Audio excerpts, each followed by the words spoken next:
Aujourd'hui, on est à Côte-des-Neiges pour découvrir un quartier franchement unique qui connaît beaucoup des enjeux que Montréal connaît en ce moment, que ce soit en habitation, en sécurité alimentaire ou encore en itinérance.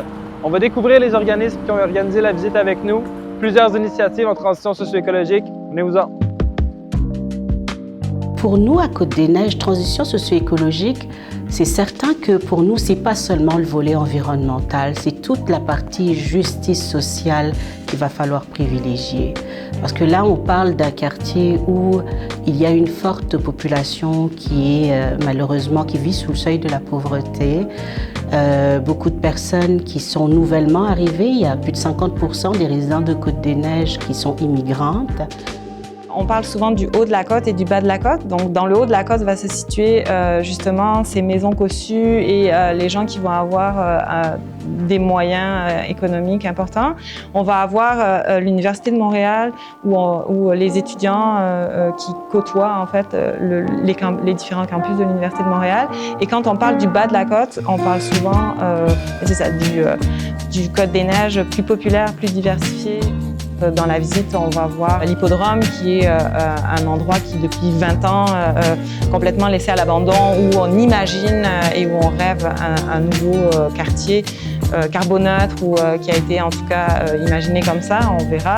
Ce qu'on souhaite comme quartier, c'est qu'il y ait une mobilisation citoyenne et communautaire et institutionnelle autour de ce rêve du quartier Namur Hippodrome avec majoritairement des logements sociaux et abordables qui permettra en fait aux gens de Côte-des-Neiges, mais aussi de d'autres quartiers, de se loger dans un nouvel environnement qui respecte à la fois la transition socio-écologique juste et les besoins des personnes les plus vulnérables.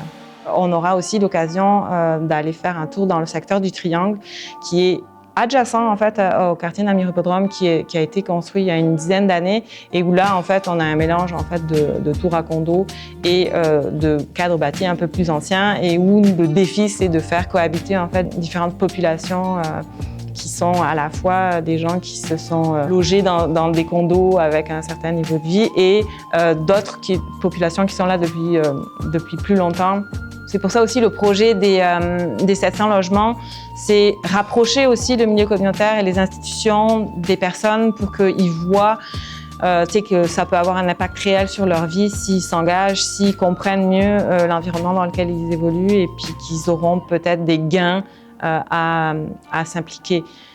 Donc la plus belle, je pense, des réussites, c'est que dans notre planification stratégique de quartier, on a réussi à vraiment ouvrir des espaces de discussion et faire participer en fait les résidents de Côte-des-Neiges, entendre leur voix et prendre en compte en fait leurs besoins.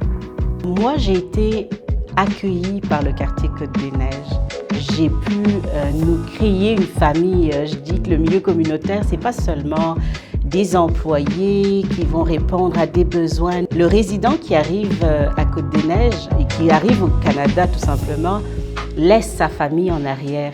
Et quand il arrive dans le milieu communautaire de Côte-des-Neiges, il crée une nouvelle famille.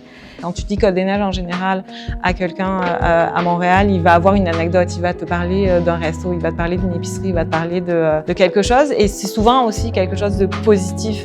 On a à cœur de faire évoluer les choses et le quartier, on l'aime pour ce qu'il est. Puis on voudrait qu'il change parce qu'il y a beaucoup de choses qu'il faudrait qu'il s'améliore. Mais en même temps, on l'aime comme ça avec ses défis, avec sa diversité et avec sa couleur.